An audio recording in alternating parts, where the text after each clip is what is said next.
Everybody, welcome to episode 112 of Tactical Crouch. KickedTripod here, Yiska and Volamel in the building. Been a while. Yiska, this is the last one we get you for True. a week and a half, huh? We're gonna have to go 2 episodes next week without you. Yeah. Sadly least the 2, case. Right? Is it just 2? Just Just the 2? Just 2. All right. Just 2, and then I'm also not here for Spike Drop. Yep. I'll come back on Saturday. All right. Well, that bums me out, but we'll figure it out. We'll be fine. We'll be all right. Hey, everybody. Welcome to the show. We are, this is Tactical Crouch, a wonderful competitive Overwatch podcast. We talk about Overwatch League and other competitive topics when it seems fit. Make sure to go back and listen to a Monday's episode with Junk Buck. It was great. Last week, we had, who do we have? I can't remember. Arnold on the show. Thank you so much. So good episodes all around. So definitely go check those out at youtube.com/tacticalcrouch or just listen on your podcast feed of choice. Sorry, Katie's like, can you just not use the sync when we start the show because it runs through the microphone? Sync's just running. It's just running back there. All right. Anyways, it's just running. Patreon.com/tacticalcrouch. Subscribe at twitch.tv/KickedTripod. I'm not salty at all. Let's get into the news brought to you by our patron producers. Battlecrab Pin, Lolshin, Charlie L, Audio Compass, Porkchop, Sammy, Kasha67, Coochie Kopi, Shara Picasso, Nathan, Your Misery, Hunter Tane, Refined Bean, Rex Zane, Roger B, Fabled Steven, and Owen. Thank you so much for your support. We love you. Appreciate you a ton. And let's talk about what's going on this week. And this is it's an interesting one. Though I don't know if this is anything more than a title change because it feels like this person has been doing this for a while now. Packington has been promoted to head coach / GM of the Valiant. And we will say, congrats. He's on the show once. So now that means that we're basically friends. So we're very true. Is it that Schwartz moved up? Yes. Okay. I thought I saw like some sort of press release where he's like, I didn't fire myself. I got promoted. Yeah.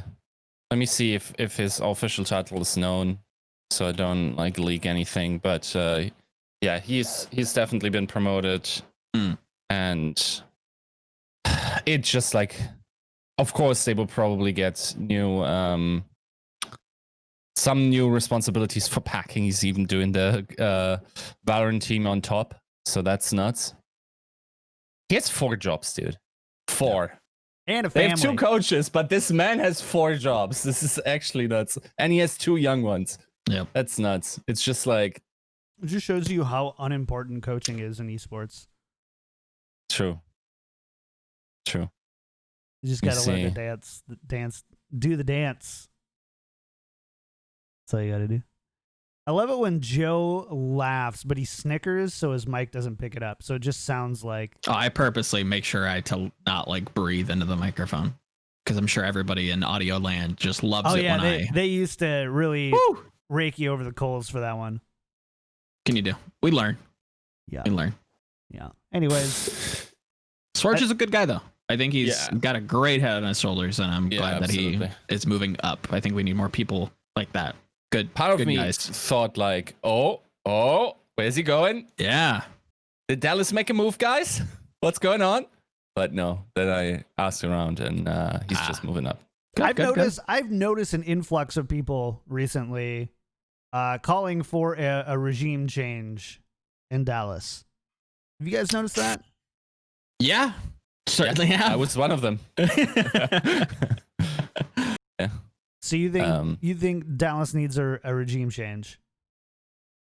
I think they need I think in a weird way, they have like a similar narrative to Boston, where it's like somebody from on high seems to always like move a piece one way or the other. That's just not necessarily as measured as you'd want. And I don't know if it's specifically Arrow. I don't know if it's Hastro, but somebody's doing something with the switchboard that just makes the broadcast a little goofy. Yeah. Just a little worse than it should be. Yeah. Yeah. I mean, you need to find that person and.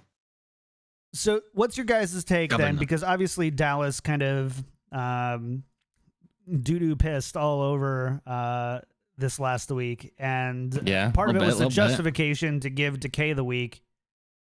And kind of using this loose justification of like, we don't really need him for this match, so we're not going to use him, and then they lose. Is kind of the end and short of it. So I think the immediate community reaction seems to be like, haha, you f***ing idiot. Like, what are you thinking? Blah, blah, blah. Don't know how to. Is it that simple or black and white though? Like, there's obviously like that's a calculated risk. Like, there's no such thing as a non-zero chance to lose, or of course, non-zero. Yeah. Especially in hero pools. If there was ever a time to take every match as seriously as you can, it'd be now. But I don't know that they necessarily. I don't know if it was a risk for Dallas. I don't know if they had much control over that. Are you saying that with Decay, you think they would have lost as well? No, I don't think they really had much of a choice for Decay not playing. It seems like that was very much his decision. Yeah, and that has been intimated by Sephi, I think. And I looked into it, but I don't feel comfortable making a statement based on that. And I'm definitely not going to give you guys a Reddit club with me divulging any information. See what you guys have done? You guys have added this filter onto Yiska for the show. Yeah. And we don't get the juice anymore. Yeah, that's a problem. Have you noticed that the juice farm is run dry? So let's put the speculative tinfoil hats on, right? Again, this is one of those players who's not being benched for underperformances, right? The team says one thing that we're giving him a break. Somebody somewhere says he needs a break, but he's taking a break himself. It's not the team's giving him a break. He's taking the break. He's giving himself the break. He's just backing away. That's reinforced again. So it's like, okay, the team's not necessarily lying, but they're kind of making it like it's their decision, which I would imagine probably isn't the case. And if you were down 2-0 against the Vancouver Titans, you might want to bring him in. But if he's not allowing himself to, and he's taking the break, that's not an option. So it's, again, I think it's one of those things where it's not for performance. There's a little bit more to this than what we're getting, but at least we're getting the fact that, or we're getting a pretty clear through line that he needs some space. He needs to back away for whatever reason. No idea. But he's the one that's taking the break, not necessarily Dallas giving him a break. If that, again, it's a weird semantic argument, but sure, but that could also be mutually agreed theoretically, right? Like totally agreed. Like the thing is, let's run the hypothetical mill, right? If Decay really needs a break after, by the way, a 3-week break, just say, yep, okay. Then should a team like Dallas that invests so much in their roster still lose to the probably to the not. Titans? Probably not. A team shouldn't. That roster should. That roster is on paper this probably second worst in the league without Decay. Dallas? Yeah. Okay. Let's second worst. Okay, yeah. So first worst being Justice. Yes. That's bold. I mean, they looked like it. I'd agree with that, but just on paper, you think it's the I don't second know. I put them kind worst? of in Toronto or like Defiant land. Yeah. I mean, they're near the bottom for sure without Decay. I'd agree with that. But you're right. I'm not ready. My heart was not ready to talk about second. no, That's enlightening. that was a It jump. might be That's third, enlightening it might be shit, man. fourth, but they're definitely down there. Yeah. And I'd agree without with that. Decay, they're never touching in any meta the top 3, right? Yeah.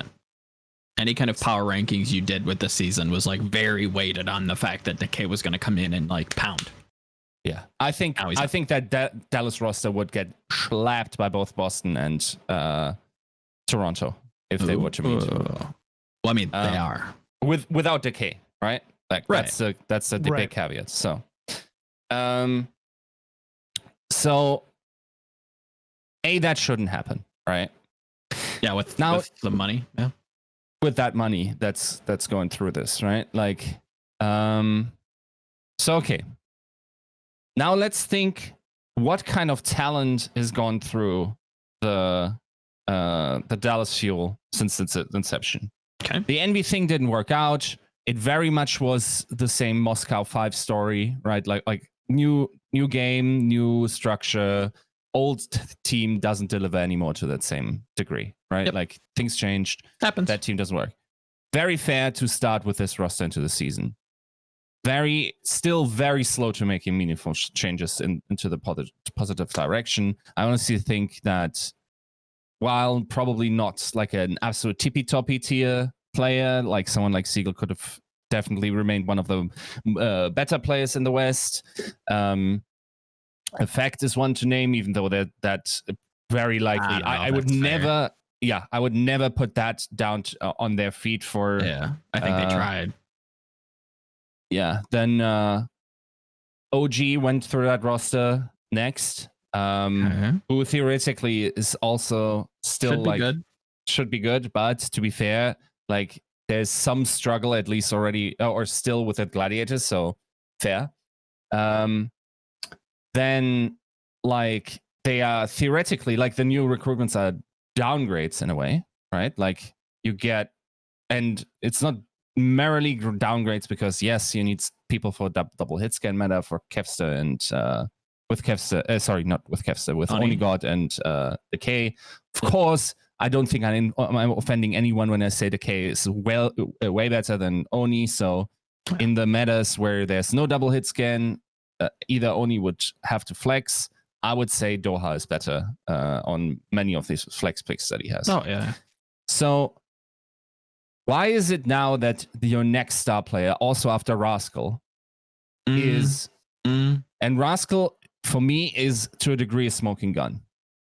This is a kid that is still legitimately one of the best players in the world, and maybe it's just crusty magic. And if you gave anyone that had trouble in Dallas Fuel just to San Francisco Shock, they would bloom up just the same.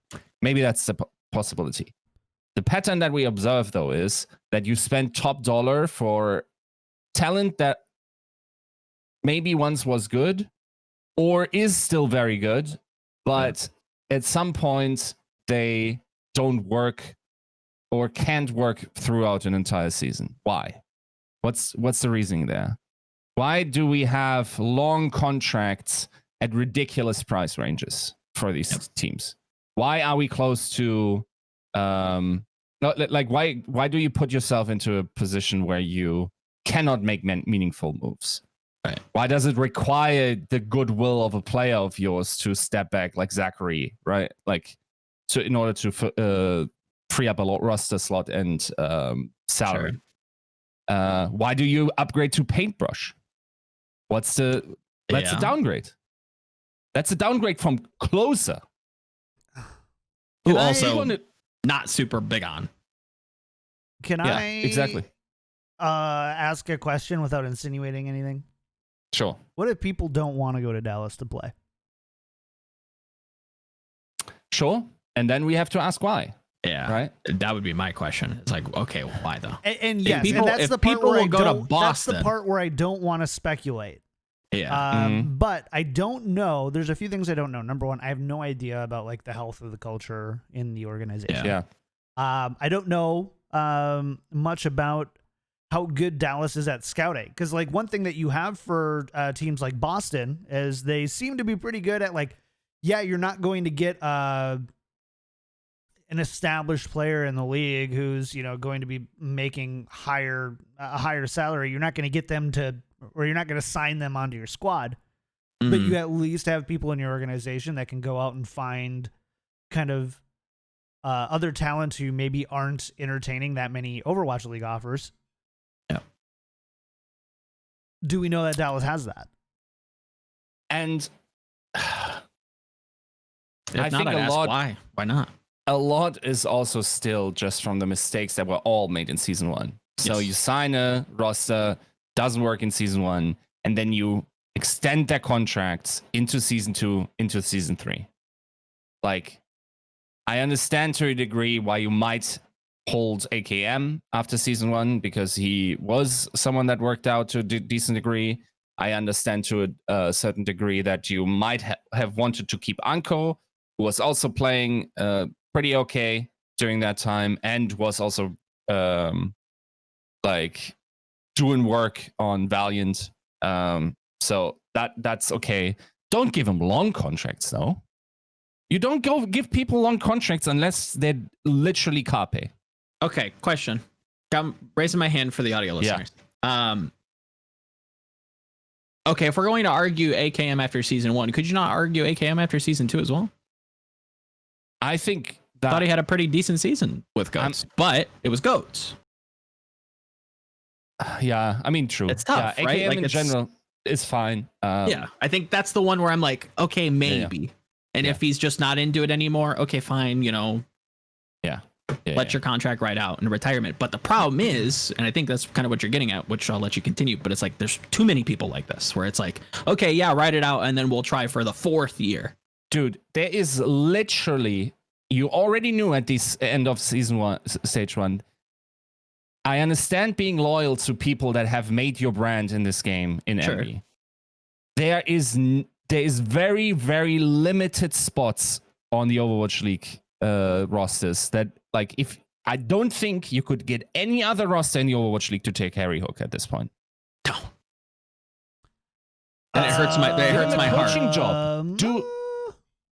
No, there's nobody who wants Harry Oh, Hook. right I'm not saying. I think that there are a couple of people who would take Harry Hook. I think there are. now. Okay. They'd also be idiots. I think they'd agree. be wrong. That would just tell you what I think of those franchises, Sure, though, sure, and not yeah. so much that Harry Hook is. Would perform. Okay. Yeah, I get it. I'm not saying like, oh, yeah, this team would benefit from Harry Hook. I'd be like, ooh, no, probably not. But are you telling me if you're a really struggling bottom 5 team, and you can like sign them for $50K, you don't think that there's any franchises in the league No. that'll be like 0. I'd take Paintbrush. I can think of 2, but I don't think Paintbrush is on the docket anymore. I think, honestly, he would have a hard time in contenders. That's not to poop on the guy. That's just what he has delivered in the games that he has been in. And I don't even know if he's still in the active scrimming process with them. Like, and again, if you want to pay like for the loyalty for this guy, then give him a coaching job or whatever he's good at. Right? Management. I agree that he would be better in a player coach role. Yeah. Yeah. But Agree. I just like you, and we've seen this in the past of teams who sign clearly over the hill players because of the teams they played on the past or some sort of like inelasticity to the environments that they're playing in, I guess. I'll also tell you straight up, and okay, this is something I don't want to throw him under the bus simply because of the reasoning I'm going to use. Crimzo, from all I've heard, is a consummate professional. This guy doesn't tilt. He is very mature. He has his life in order. He's centered. He's calm. He's a worker, a grinder. He's the canary in a coal mine for me. How is this guy after 3 years of professional play, going through NA contenders, outskilling pretty much smurfing in contenders. How is this kid now blowing up on Twitter at his team, or not at his team, but at the situation, saying he's so frustrated? Right. When that is absolutely out of character for him. I don't understand. So that was for me where I said, okay, something must be going on in there. Like what's like that in conjunction with the Decay departure.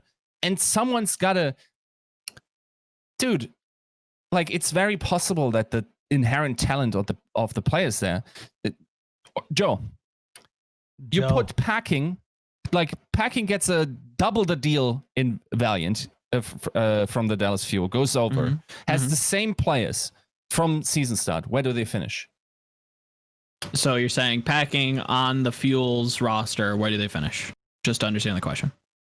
Yeah, and to keep in mind, maybe you also give him the money that was used on transfers in the midseason now. So basically, he can't sign anybody new. I mean, they signed 2 players, right? I'm kind of thinking about it in the way that like you don't need to sign anybody, or you're not allowed to. So even if you're not allowed to sign anybody, if you're like money locked, like this is what you get, you can't throw a fit. I still think they finished like top 10. I think Packing brings like a good structure and can apply that to many teams. And if it doesn't fit,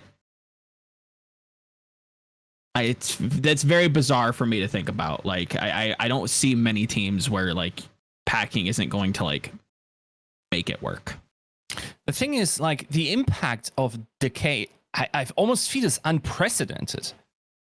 Like, he's not pulling flatter deadlifts, but the impact that he seemingly has on this roster is far exceeding the one that Flatter had on Fleshlux. Yeah. Because even Flatter couldn't drag these guys to a victory.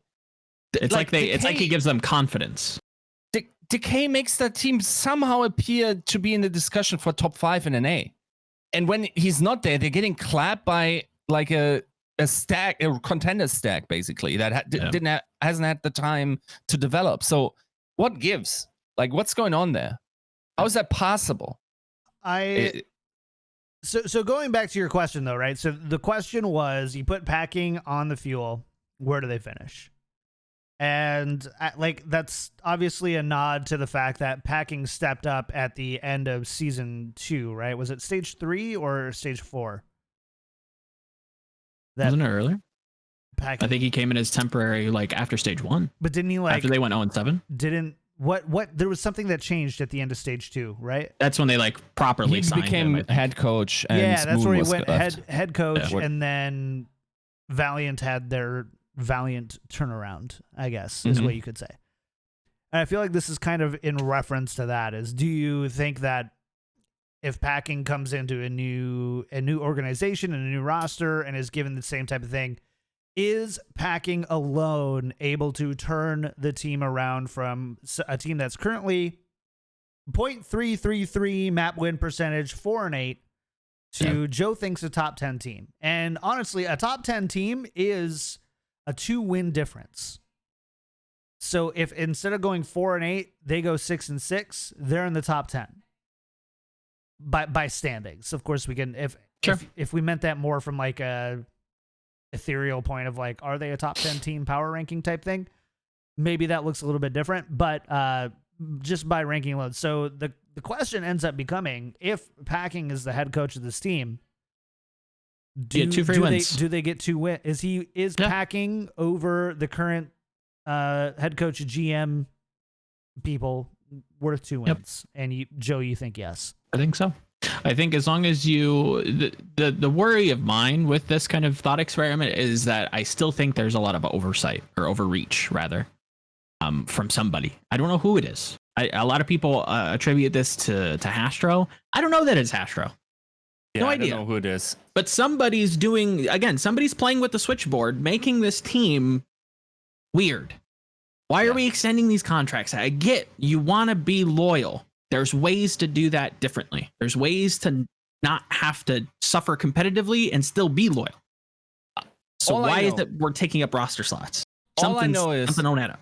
all I know is this team spends Shock and Philly money and is one of the worst teams in the league right now. Yeah, for the value, That the is value judgment, inexcusable. probably the worst. In the win-loss record, yes, I agree. But I would be very curious to see what marketing merch money comes back in. Of course. It's not probably great businessmen. I don't think they're better than Shock. But I do think that they probably are just as good, if not better than Philly. Maybe. I mean, this was more just specifically for like competitive. I'm. This is the only thing I can speak about on this show anymore. And so I like it again. It's not. It's a different conversation, but it's worth mentioning again that a successful team on the field, if you will, does not necessarily mean a successful franchise off the field, or vice versa. A bad team on the field doesn't mean a bad franchise off the field. I think all of us would rather see the most successful franchises being the ones that field the best teams and treat their players the best. Yeah. But ideally, like there are other factors at play, and if Envy believes that the retention of these old guard talents and players who do have a relatively strong fan pull, especially for like a more casual or aged fan base in the Overwatch League, that's not an insignificant point. Yeah. It's not one I like talking about, but it's not an insignificant point. I also think they could do that better too. But again, I don't know. It's also very likely that we're, in a sense, overreacting because they had such a radical. Like, it's totally possible to have a one-off performance in conjunction with Decay being gone, though.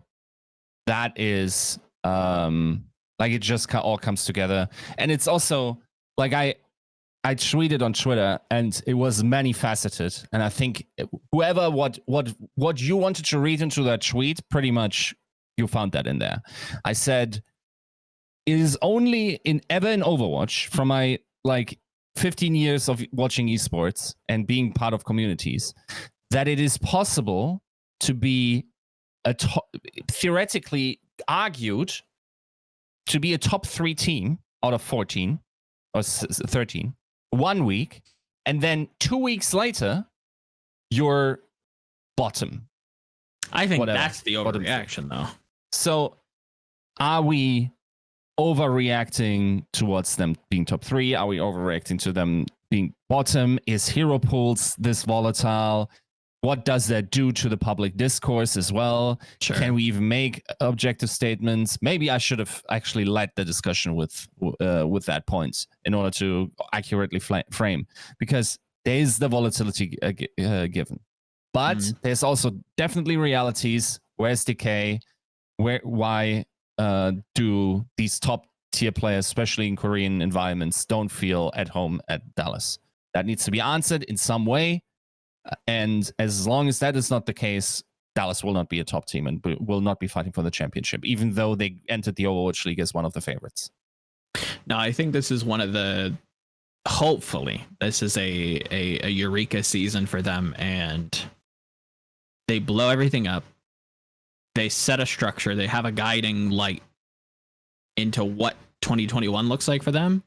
And if that's the case, I genuinely think Dallas could turn it around, but they have to start today. Like, they have to start now to plan for the future, because you've been behind the 8 ball for the last 3 seasons. Like, yeah, you got gifted Decay and it's not working. He's taking a break for whatever reason you want to prescribe to that situation, whether you believe what it's being said on Reddit, whether you believe the PR statements. He's not playing. We all see that. We all know that. When we get into the predictions, that's going to be a big factor as well. Does Decay play? No reason for me to believe that he is. What does that do? What does that do competitively now? It's something's got to change, and I think it starts from the top, and just you need to wipe it all, scratch the board.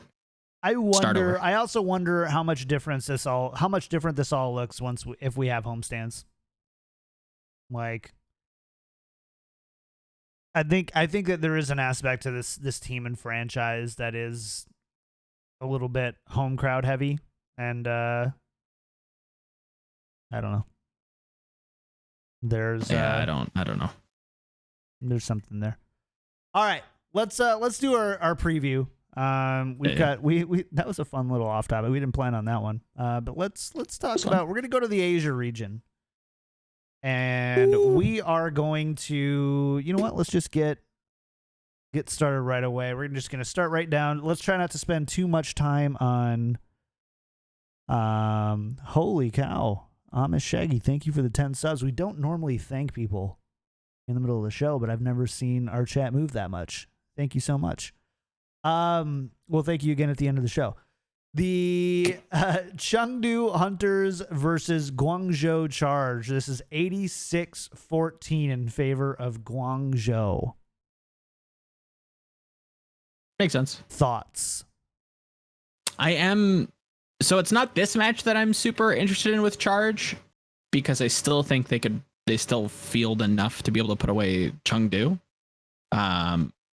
I wonder where Nero is, if he's coming back. Neptuno. Interested with that. I think this is just a Charge win regardless. Even if those two players are out, I think that they have a very consistent performance. I think are being slept on and probably are the second best team in Asia. Yeah, good team versus team that kind of rolls the dice on occasion. And that occasion seems to be every match. So, yeah, Charge for me for sure. Think they're a good team. 86-14, Yiska, does that sound acceptable to you? Sorry, I'm completely out of it. I just read a tweet that... Is that what you just sent us? Yeah. That Uber and Ash are expecting. Congratulations. Damn, dude. Hey. Nice. Tis the season. They are both great people, so I'm excited for them. Yeah. That's nice. Dude, Uber's forehead gets bigger every time I see it, though. Jesus Christ, why you gotta say that now, man? Come on. Oh, no. Well, we're scratching Uber off the guest list. Okay? No. Mitch and I are tight. I'm teasing. We're all right. Wait. The size of that kid's forehead, though, I tell you what. Jesus, get off it, man. That's it. We're never going to have him on the show again. It's not true. I mean, look at mine. I have aged. Got a big noggin? I got a big noggin.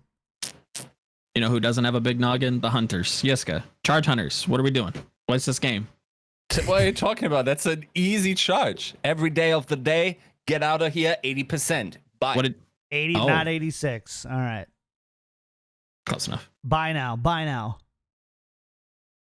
Okay.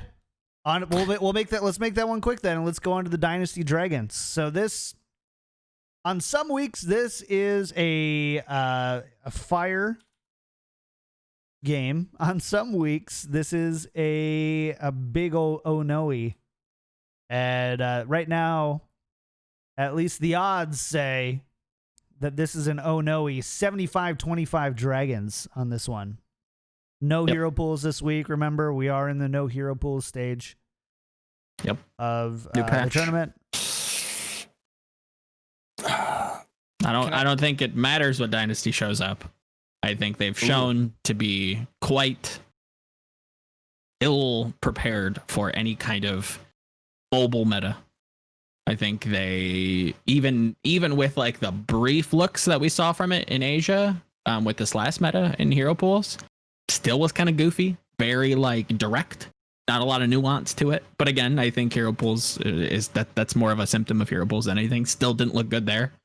This team, for whatever reason, I was shocked to admit it myself, has seemingly forgotten how to dive, and I think that is going to be a very prominent meta coming into this weekend and the next. And I do not like Dynasty in that meta. Period. What about Genji though? No, it doesn't matter. It's not a character thing. It's not a hero thing.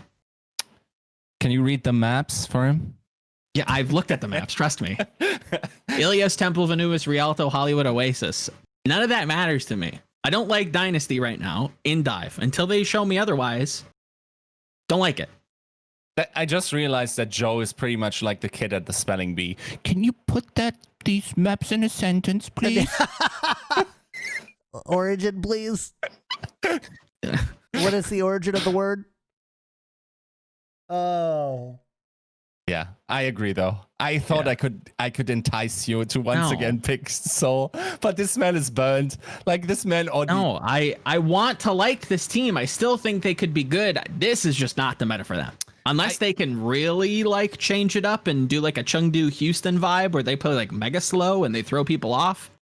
Maybe, but I still don't think that's the case. They seem to be chasing the meta. That's the problem, guys. That's what Chinese Overwatch does to you. Like this man cannot trust anymore. It's impossible. Like back in the day, he would have just trusted his momentum and just went with the. Yeah, but there's no momentum here, bro. Once again, now it's just like it's like the chimpanzee that kind of gets it after the first time that putting the hand on the hot plate is it's going to be hot. It takes me a little bit, okay? No. Like it's sad monkey. because it eradicates the possibility to trick you into making any hot takes. Even though last time I tricked you into predicting Outlaws, and that somehow worked for some. Kind of backfired. Not gonna lie. A little bit. So yeah, no, this is a clear Dragons win. I'm not sure if the percentages. Yeah, it's more 70. Yeah, I'd keep it at the ceiling, but. Yiska is risk averse this week. He's pulled in the margins by about 5% on the first two matches. Let's see if he continues. All right, let's go to match number 3, 36-40. Boom. Spark versus Spitfire, 79-21 Spark. Yiska, no riska. That's so good. That's my life motto. That's what I go to therapy for. No riska. Okay, should I start? Sure. I don't have much to say here. Architect, very good. London, kinda good. Probably good match. Probably Spark. 65. You think good match, really? I don't think this is going to be good at all. I think this is going to be kind of like a 3-1 in a body bag type of deal. But keep in mind, like if you're actually getting these Echo metas, these Genji metas. Genji maybe. Yeah. Ooh, you are you excited to see Shui Genji? You excited for that? You know that. Does that wake you up in the morning? Second best Genji in the world by some miraculous. I mean, he did play Genji in the past, and it wasn't. He did. Actually, quite good. Yeah. But is that something he's been practicing? Do they have somebody else practicing that in preparation? I don't know. It's tough to get a read on this team. I don't think they're a terrible team, but I think Spark's on the rise, and I think there's a lot of competitive teams in PAC. London just is sitting outside of that PAC.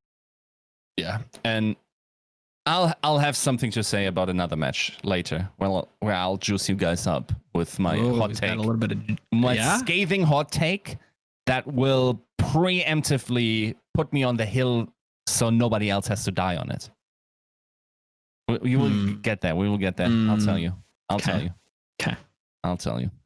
But give us the juice, Yiska. Just give us the juice. We got to get to the NA games. We got to get to the NA games. All right, we're just going to keep going. The next two are like, they're really one-sided. So we got Dragons versus Spark.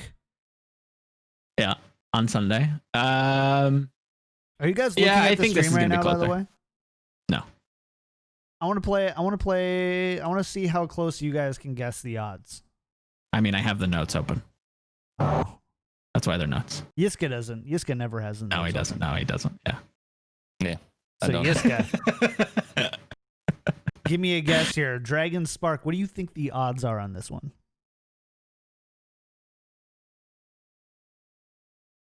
Okay, if I know anything about the odds portal stuff, they probably are very slow to the Spark actually being good. I think I recall last week they were bad.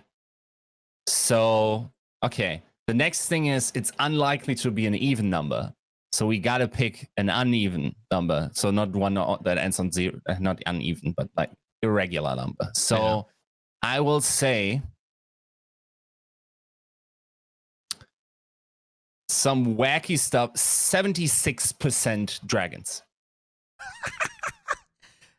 You were your own demise. Pretty You were damn wrong. close. You were Yeah. wrong on both of the. Well, you were wrong on the second one. 75-25. Oh, damn. Okay. Yeah, Not bad. They just went right for Not it. bad. They went right for it. Yeah. So yeah, 75-25 Dragons. No arguments here. Hunters versus Dynasty. 83% Dynasty here. This is where I like Hunters. I think this is a betting game. If you got $5, That's bet a responsibly. big delta. I don't know if you can ever put Hunters. Very losable. Yeah. Very losable for Dynasty. If I'm and Do you again, think this Charge is are better than Dynasty right now. the Guangzhou Charge are infinitely better than the Seoul Dynasty. Infinitely. Okay. Infinitely. There you go, Even chat. outside of this meta, I just needed. Chat was confused. even in like double shield, I'm like, I like the consistency that Charge has given me across the season, which again, Hero Pools hasn't given us the most consistent lines, but Charge looks good majority of the time. Or at least have like a plan. Soul, not so much. Not so much. They bounce all over the place, very meta dependent. Yeah. No bueno. No bueno. And this Chengdu Hunters, I think, is a very good meta for them. If I'm reading the tea leaves correctly, if I'm reading that Soul is going to not be performing extremely well. Yeah, I think this is a Hunters win. I think it might not even be that close. Oh no. I'm gonna say 3-1 Hunters. So like, Oh. would that be ceiling? Yeah, that might be ceiling. I'll say ceiling. I'll say 3-1 Hunters 70-30. We thought we cured him, bold. chat. He's back. Are you really about to say Soul? I'm about to say Soul, dude. Bro. Okay, you gotta sell me on this. You've got a bridge to sell. Okay. So Monorail. Monorail. Blockchain. Think about the type of meta set would be played. Think about Okay. the type of compositions that Dynasty honestly wasn't terrible at in Double shield. in Melee. They won maps with full dive and whatnot. So we're also coming back into a meta where like it's theoretically possible that they still play some double shield stuff, but here's the but. It depends on what kind of DPS are going to be played. Okay. And that is What DPS would you like to be played if you're Soul Dynasty? Let's go there. So Genji starts off very easy. Sweet. I like Jinzo. Even Genji Tracer, whatever. Like I'm not. The thing is, I could list you the heroes that would definitely where Dynasty would be way better put up than. But than to be Chengdu fair, Hunters. you're looking Yeah, at that unlikely to individually. Yes. You're looking at like profit versus the field, Sure. of course, going to be good. The team, Yeah. Soul Dynasty though. All you got to do is choose profit up, and he will do it for you, dude. Just nano the boy. You'd imagine that would be the case. If there's ever a meta where you seem to be failing, you could just put profit in that direction and he'd be able to carry. Echo exists. We've seen him on Echo. Because also on even if it's just a Tracer meta, Okay. he's still nuts, dude. He is. He is. 100%. Last week was a tragedy. Like that was nuts. He was doing it. He was doing everything. I'm not sure. Did he deadlift? No, he probably didn't because I don't Fitz. think so. Okay. But like, come on, man. Give this guy some help. He needs help. But Chengdu is also not a good team, dude. They get schlepped by London. East Peas. They also play Shanghai then close, but yeah. That's Well, I mean, yeah, it'd be disingenuous to use that as evidence, right? For a number of because reasons. you know why they won those first two matches, right? Like yes. what kind of hunters play. Moon's kind of, Yeah, Moon. Yeah. What came out? Yeah. Yeah. The werewolf.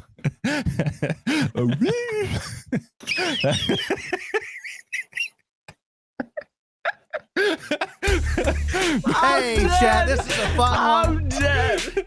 We Moon with a stupid werewolf. Dude, that Jesus. face you made when you howled. Put me in a body bag. right I after can the die chat happy. bot was like, "Hey, support the show. 20 hours of content every month, and then it's just like Yiska awooing. Oh, that's so funny. Well, Oh man, we try. Can we get another awoo, please? No, look at this man. Look at this nefarious arm that is extending on his like little button where he wants to. Oh, did you get it? Did you get it? Let's Did see. you? Let's see if we got Oh, it. God damn it. I wanted to honor the request, but I also didn't want to make it easy for you. Let's see if we get it. Oh, Yeah, we got it. We got it. God damn Never, it. don't you ever doubt me again. Oh. Oh man. All right. Yeah. That's I the like sound of a team not taking their opponent seriously. All right. That's exactly what the sound is. How many awoos do you give this this next coming match, Yiska? It's NYXL versus Charge. First, let's do two things. Number one, I need you to guess the odds again. Wait, Chengdu Hunters against Souls. We're still at there, right? No. No, we're going to moving on. NYXL No, the Charge. next- We're moving on. Okay. So the smart take is to say that it's even, but probably Charge is slightly favored. Now the thing is that the Charge don't, like, I think there are no creds. Like, if Odds Portal has odds that is also determined by how people bet, then I think inherently, by it being NA, it would be that they put some more weight. So while the correct take is to say 55% Charge, now you guys got me with the uneven thing, right? So it's got to be even. See, that's pattern recognition that doesn't even make sense.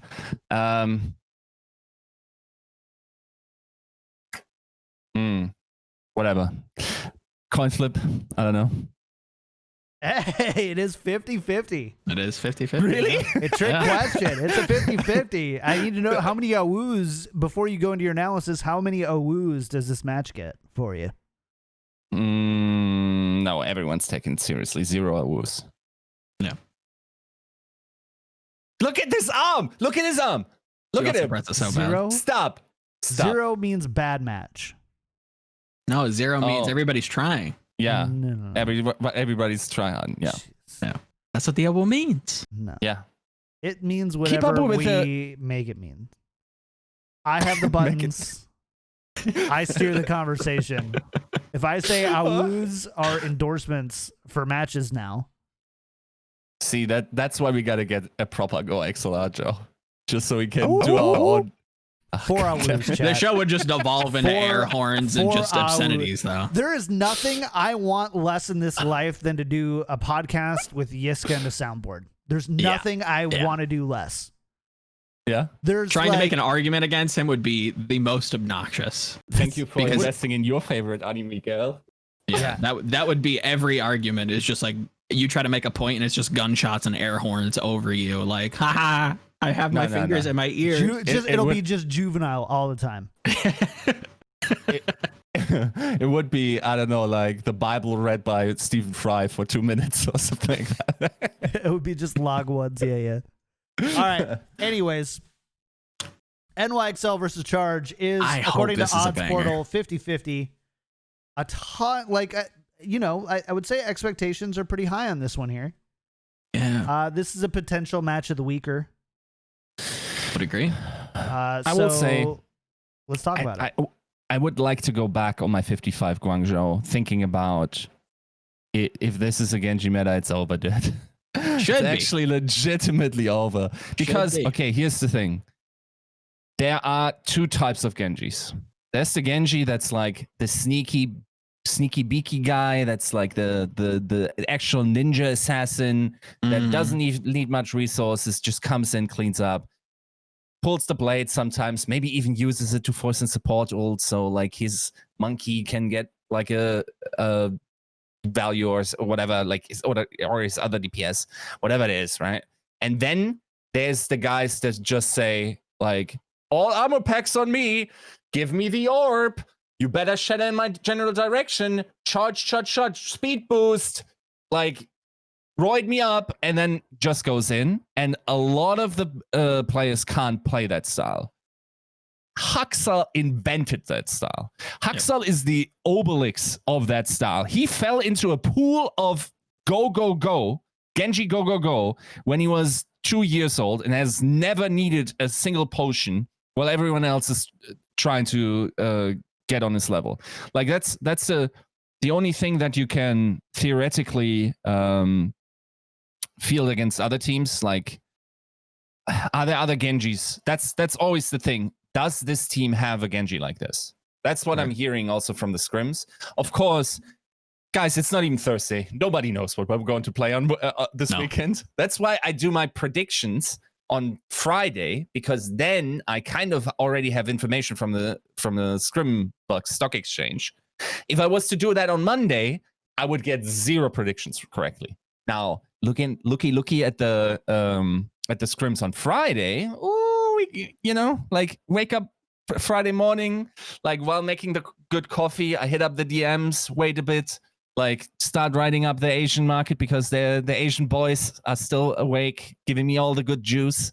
And it's like, I think maybe based on the start. No, not based on the start, based on what people told me. So, yeah, that's like, I think we simply don't know what's going on. It was a nice idea to see this.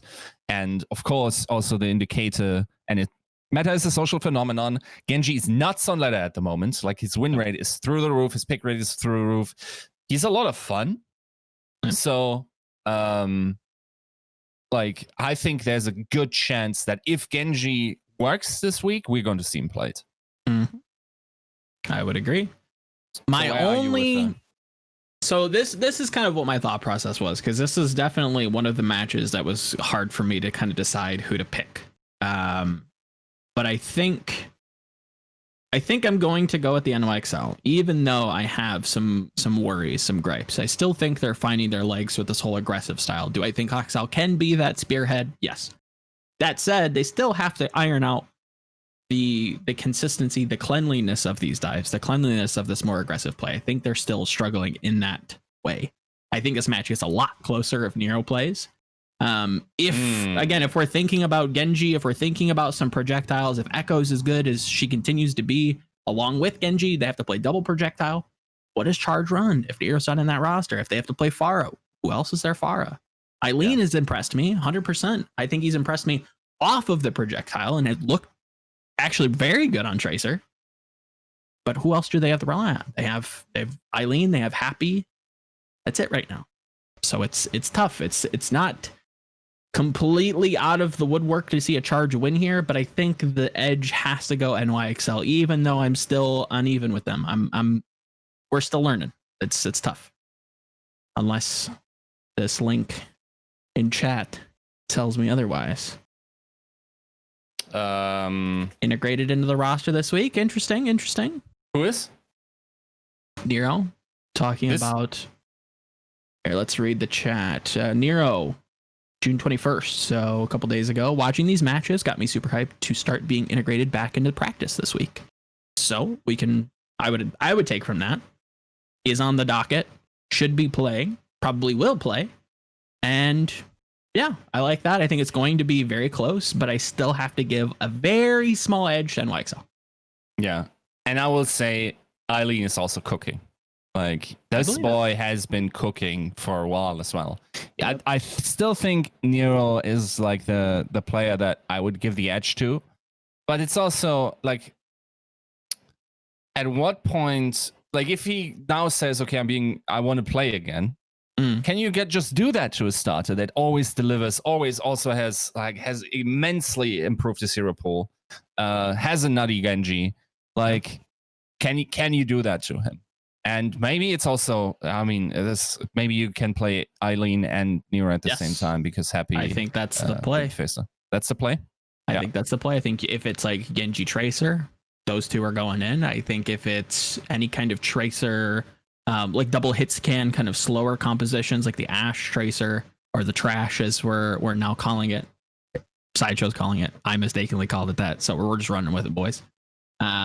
I think that still probably will be peppered in on some maps that are just predisposed to be kind of slower, kind of King's Rowy. I don't like diving into these or forcing dive, right? You don't have to force dive on every map. There are going to be other compositions.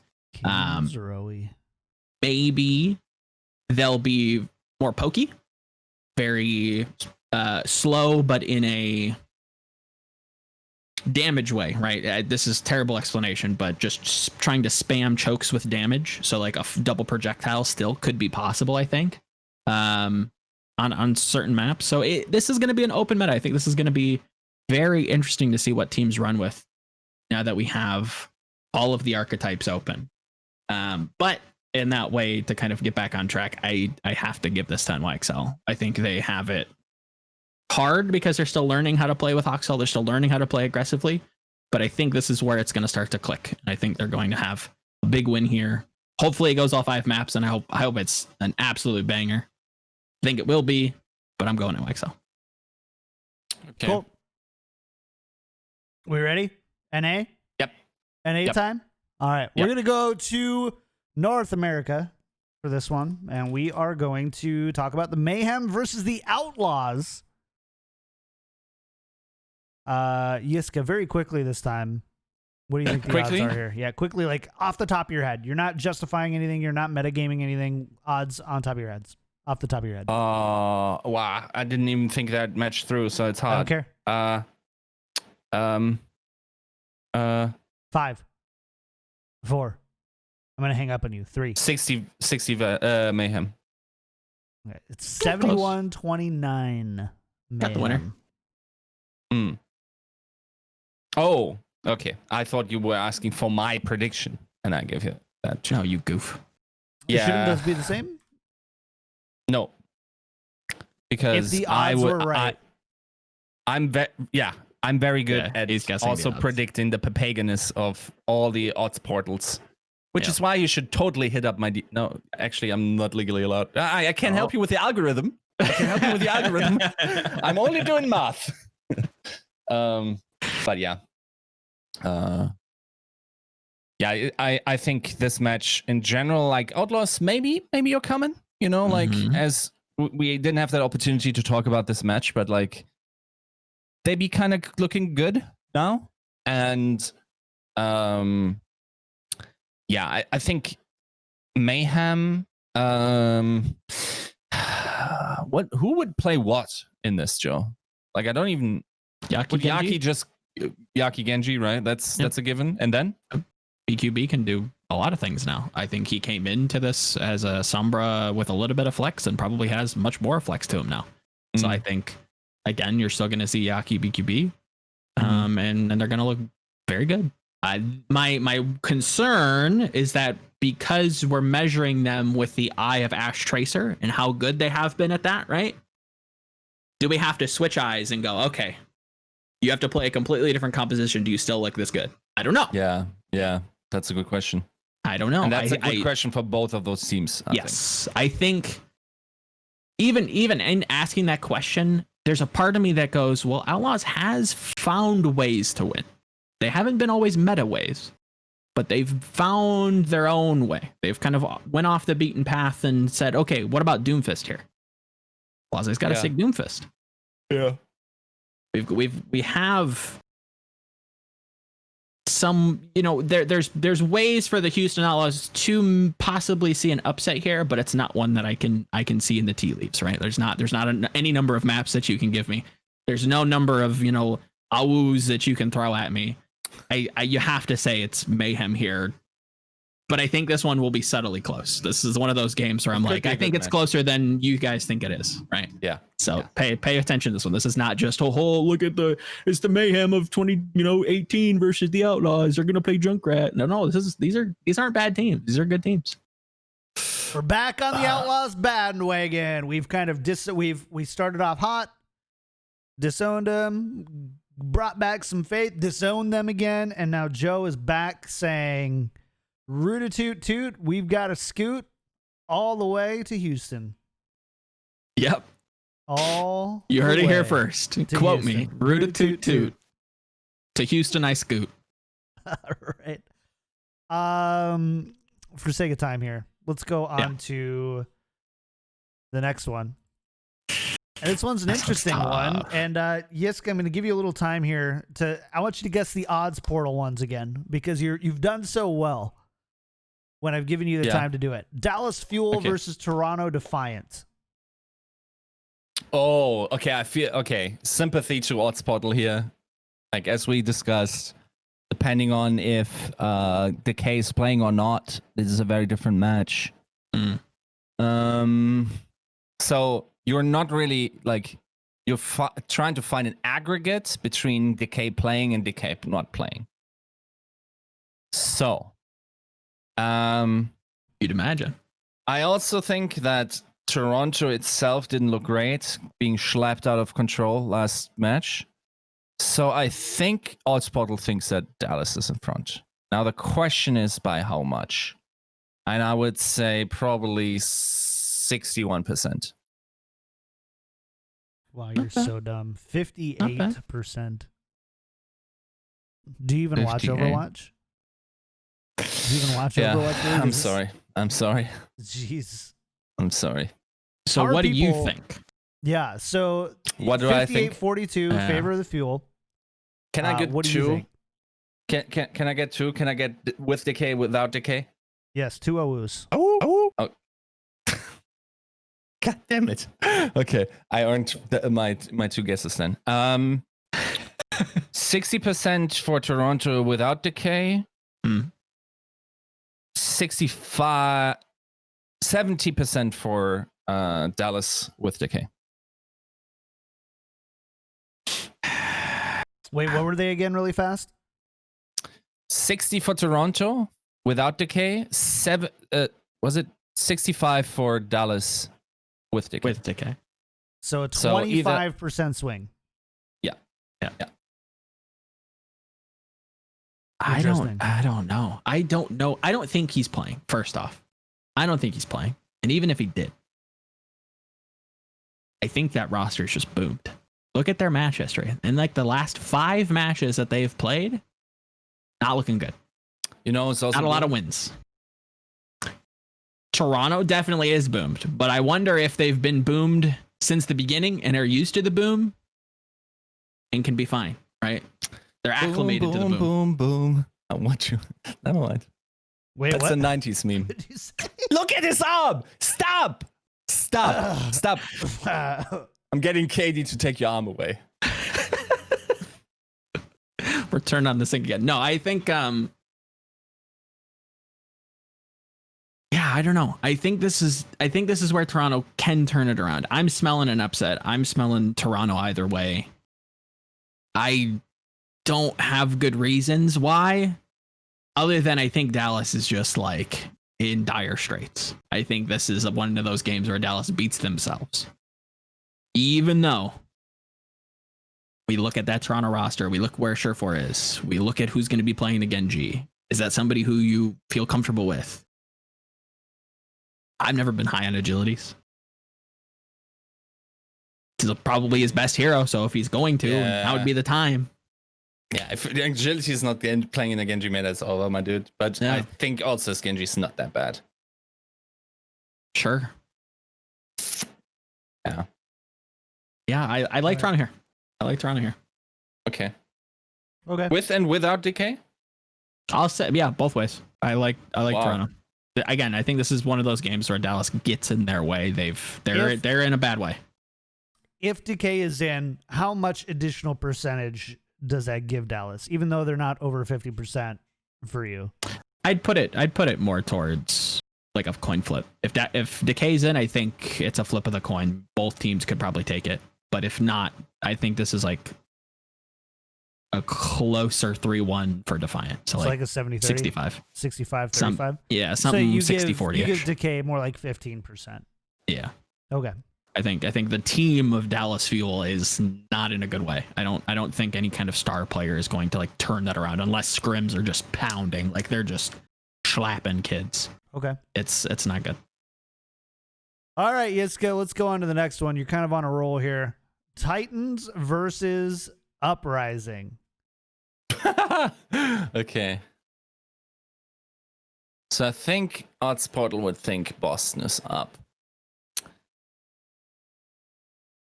Now the dub against Dallas is probably big for Odds Portal and for the confidence.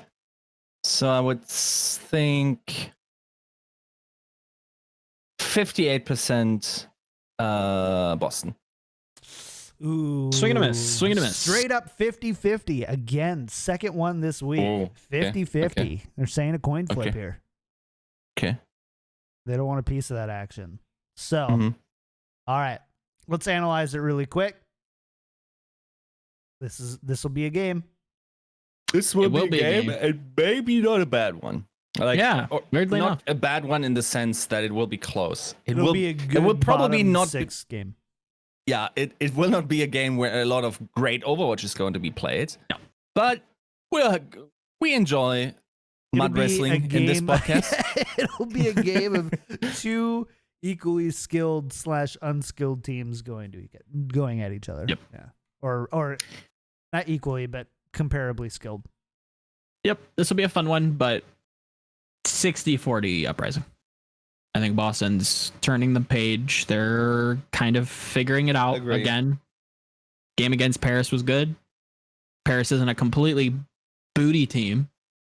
Not looking great, but still got some good players, got a good coaching staff, got a good head on their shoulders. Boston can take them close.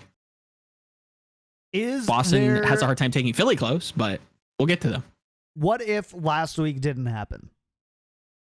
What if last week didn't Titans happen? didn't Does Melee defeat- still happen? So I guess we'll say this. Let's say that that Dallas didn't play last week at all. And so Dallas never lost to the Titans. Okay. Do you feel the exact same way? I'm probably more bullish on the Boston Uprising. I'd probably be pushing them more towards a 70-30. But even then, Titans have looked to improve. Like they look a little bit more cohesive. They look better. I think they're coming in with a lot of confidence. Beating the Dallas Fuel when literally nobody could have seen that coming. I think that helps a lot. I think they get a nice shot in the arm for that and are going to play up to their potential, but I think Boston has already kind of acclimated to that shot in the arm. They're turning the page. They're turning the corner. I like that team. I like the team. I like the roster. I like the people on that team. Yeah, I like Boston here. 60-40. All right. Fun. Good match. Well, okay, not good match. Fun match. Let's see how good this next match is going to be. Yiska. You will, yeah. Justice versus Gladiators. Yeah, guess odds portal on this. Go ahead. Shoot your shot, gamer. So Gladiators is what were they? Oh, they lost to Boston, right? But they won against Atlanta. So confidence up. Did they have a match after Atlanta last week? Let me double check for you. Gladiators beat Atlanta week 19, week 20. They lost to Houston. Oh yeah, true. So they lost to Houston last week. And then the week before, they beat the Reign. And then we were melee. Then again, Also- the Justice have no chance in hell. So it's probably going to be low 80s, 83. You know, actually not as bad as I expected you to go on this one. 91-9. That's a little hot. That's a little high. That's a pretty little high. high. That's not With bad, with though. what That was a they've pretty shown good with guess. Gladiators, not good. Granted, Yeah. Justice ain't good either, but That's bullish. That's kind of rough. Yeah, not much to say here though. I think Gladiators easily the better team, even though haha maps whatnot last week. Gladiators is the better team. Do you need to see the maps, No. Joe? Don't need to see the maps. No maps here. Okay. I don't need the word of origin All or right. the country of origin. I don't need to use it in a sentence. All right. No, don't need it. Okay. All right. So can you put it in a sentence, please? You're just giving him all kinds of ammunition, bro. Okay. Get away with your arm there, sir. Is that the voice of me inside your head? Do you read things like that? There. Yeah. That's all I got for Really? that. Oh, that's actually disappointing. There. I don't know how I got Very that. I only got that part. Oh. And a woo. All right. LA Valiant. Yeah, where's the juice, bro? Where's the juice? Yes. Also, who did you predict? Titans or Uprising? Uprising. Okay. all right. Making sure that's out there. On to Valiant Eternal. Yiska, where do you think the odds portal lands on this one? After you yawn in silence. Just a big yawn. Yeah. So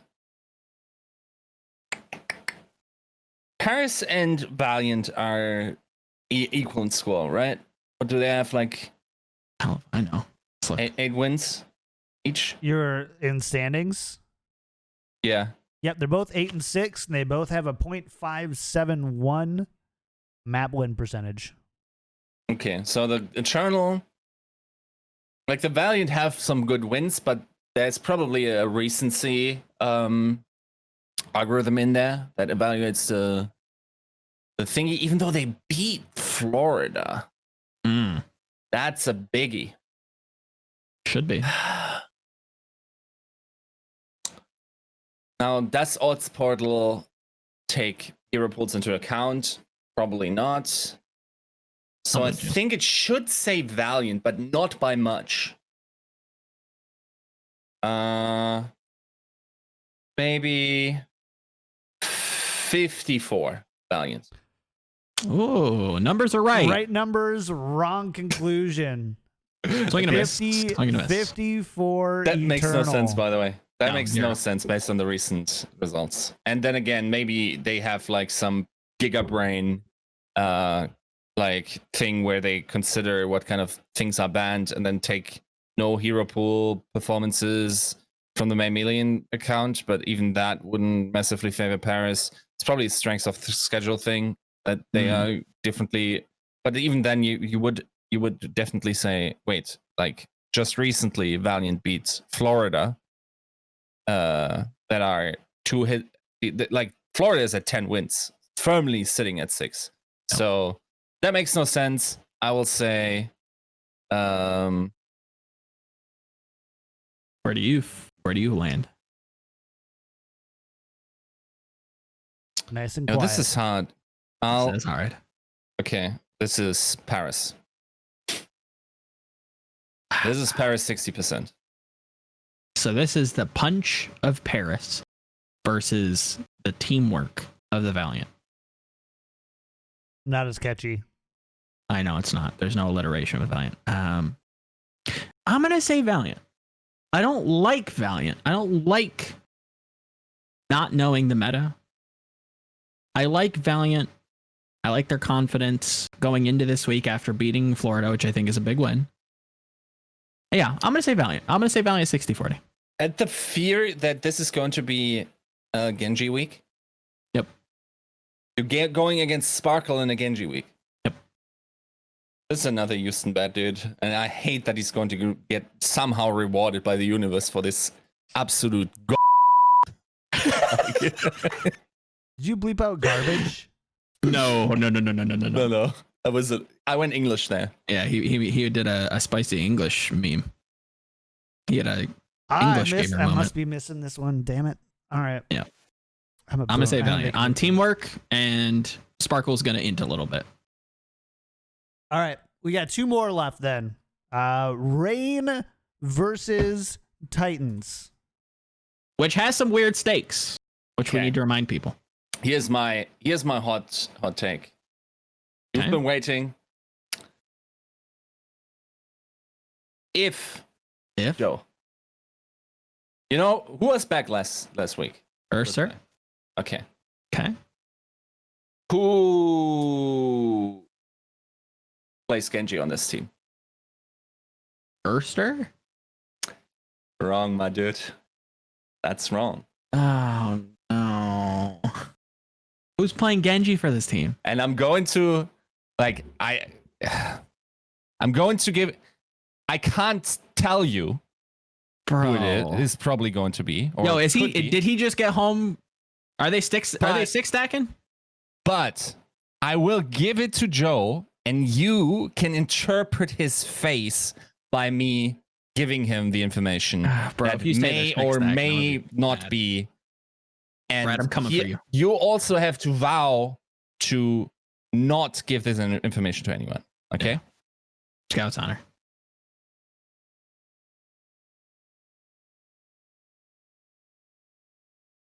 Chat. Nice and quiet. Stupid.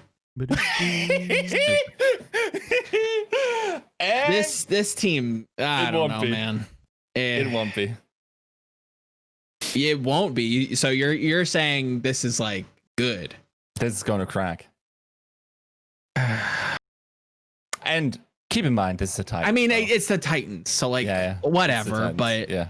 going into the Summer Showdown, and that's what Yeah. you're giving me. I don't like this Yeah. team. Titans win this, or not Titans. I'm sorry, Rain win this because it's the Titans. Which also we have to remember that the match between the Atlanta Reign and the Vancouver Titans will only count towards the June standings for the Reign and will not count for the Titan. So you have to remember that. There's got some weird stipulations. I think you don't have to motivate the Titans to No. win a match in the Overwatch. I don't think you have to. Yeah. But it's also you got to remember that. But yeah, Rain wins. All right. Let's go to the last one. Yiska. Here we go. Oh, we Last one of waited. it. This Last one's one. tough, bro. Okay, Shock I'm ready to versus fight you, Joe. Fusion. What people have been wanting to see for a long time now.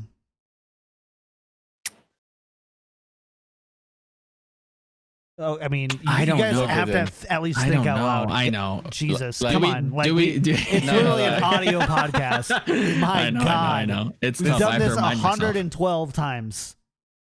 This man really dug into his forehead and just like went This sideways is tough. all the way because up to the end of his forehead. Right What above have we the- been talking about? Yes, that's true. What have we been talking about this whole time? Like the possibility of double flex metas, right?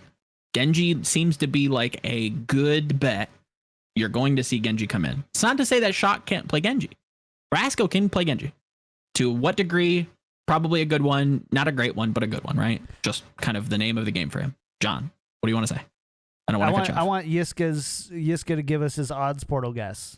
Okay, we'll do that first. Odds Portal has Shock up by 59%. This is our third 50-50. It's Do another people 50-50. actually bet on this? Like, do they bet? Is this just like the default? I don't know value? how. I It's don't. such a how does- bad bet, so it's too. an aggregate. So like, I don't Yeah. think because I don't think you can actually bet on these specific odds. Okay. Interesting. Oh, it's not. I have my screenshot clearly shows 50-50. Regardless. But What is it, Eric? it says no odds available Oh, now. okay. Recalibrating, maybe. Or Mhm. it was this morning when I was putting together notes. Happens. So anyways, never mind. Yeah. So Odds Portal, you heard it, 59%. It is for you anyway, and then you can actually listen to the non-Pega take on this, which is still 59% Shock. So you try to gaslight me into like thinking that Fusion are doing well, and then you go Shock. Is that what you're actually saying? No, actually, saying Shock? I don't want to commit to this, but I'm still manipulating you. So keep going. See, I'm concerned with Shock. You know, I wrote this piece about how you would beat the Shock And there's a lot that goes into it. Again, you got to have a lot of different like circumstances and ways and things to have happen to see like Shock lose. If there is a double projectile meta, they might not have the roster to be able to play it. Might not just have the people. I don't think I like Striker Genji as much as that's a meme. But this is the Shock. This is the best team in the world. This is the potentially greatest team of all time versus a Fusion roster. Somebody on Reddit said that they can't be the greatest team of all time because they don't have the most wins in Overwatch League so far. Yeah. Stay on Reddit. What are your thoughts on that? Continue eating glue, please. Fusion swing and miss sometimes. We do not Melee. condone eating glue on this show. Please don't eat glue. It's a PG show. We'll leave it at that, right? I have to go Shock. Goes very well with a Chianti. A little bit of glue on the. Yeah. Okay. Keep going. Whatever. Sure. All my brain cells went that way. Yeah, they just forfeited. I'm gonna say Shock 60-40, but I feel like it's slightly a gamble because I really don't know. This one's tough. See, I hope it's good. I hope it's good. Here's my rationale. Right. Okay. So we think about what possible metas could run in, and if it's double projectile, which is probably maybe a bit of a stretch. But it's like that we have a projectile character in there is probably likely. Yeah, for sure. So we then look at what Philly is able to play, right? And if there's no hit scan, unless it's Genji, which Carpe can play, but maybe not play as the best in the world, then this team might struggle. Then I go over to the Shock and look at who can play flex DPS there. What if it is double flex DPS? Right?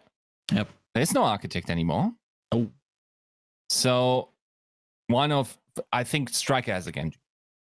That could be the case. And once again, it could still be that we're playing a bunch of Tracer and then this entire talk is complete. Like maybe we're back in Genji. Genji Tracer dive, maybe. That'd be nice. But other than that, then it would be IVEQO. Now, how do I evaluate that against what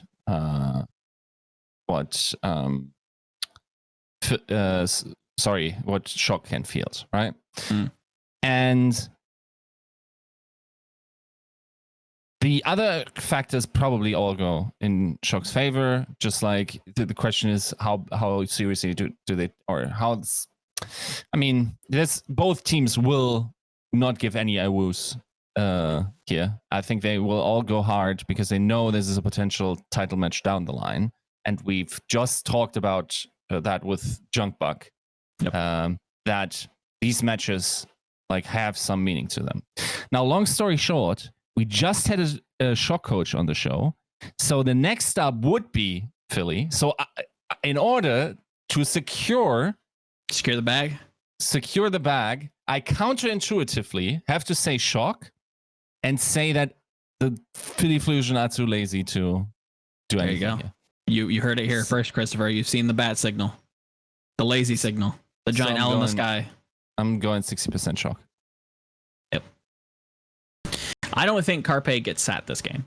As much as everybody's like, oh, well, EQO is a projectile and IV can produce. I don't think Carpe gets sat.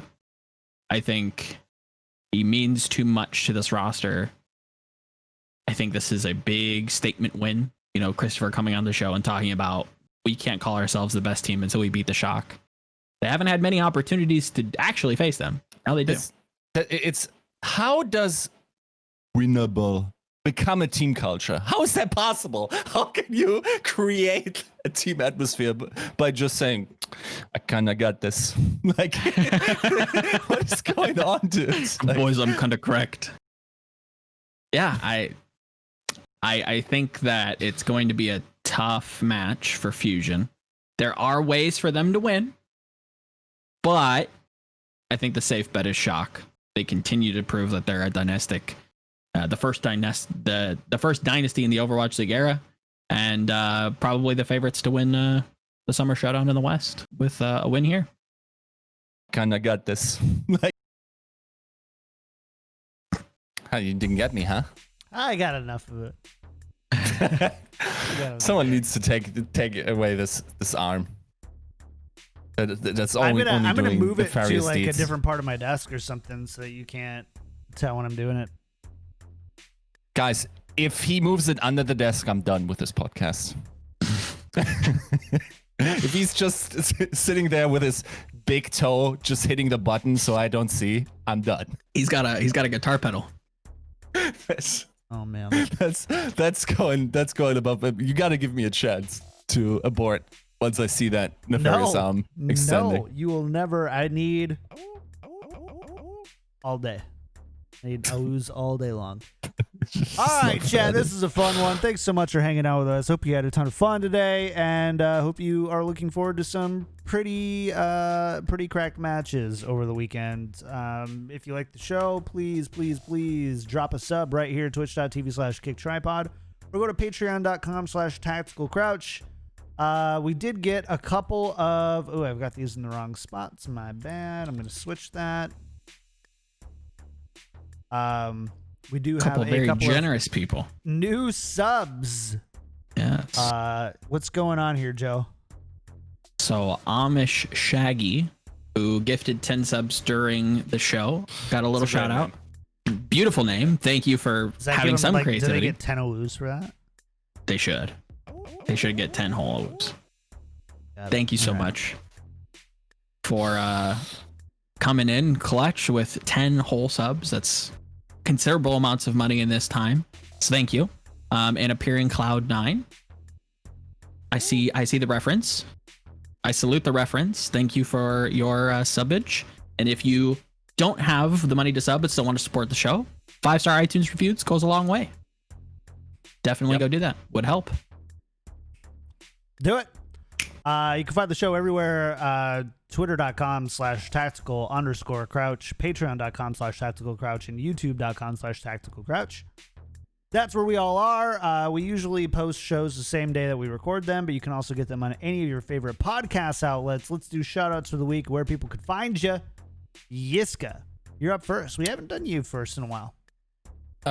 So I was writing. I think last time we actually missed Joe. Were you passed last time? I don't think so. I think I just was like, man, whatever. Maybe I just forgot. I thought he just like passed real fast.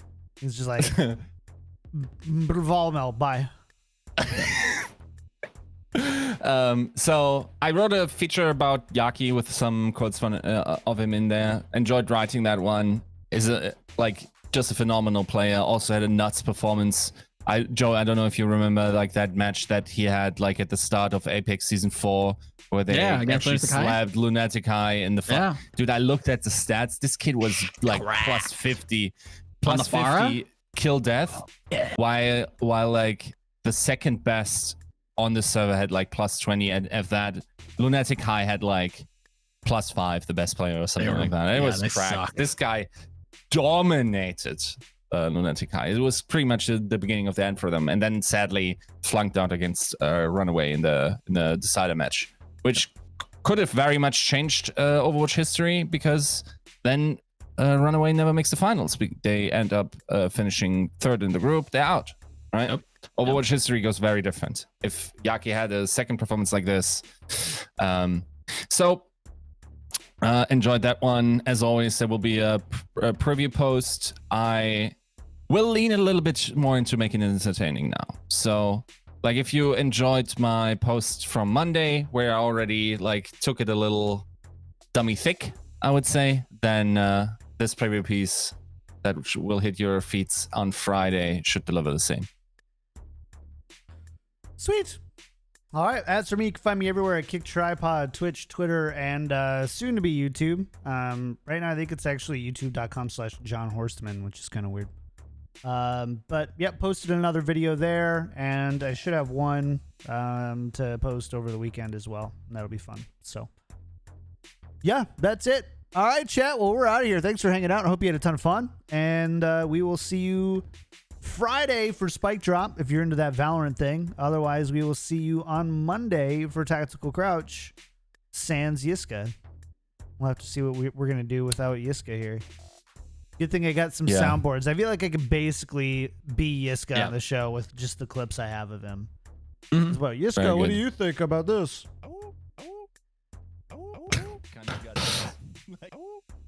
Kinda got this. That's it. Yeah. We're done. And that's pretty much the level of my analysis anyway. Oh, god damn it. We've got all that. We've got everything we need here. Chat, thanks for hanging out. Thank you again for all the support, and we will see you on Friday/Monday. Bye.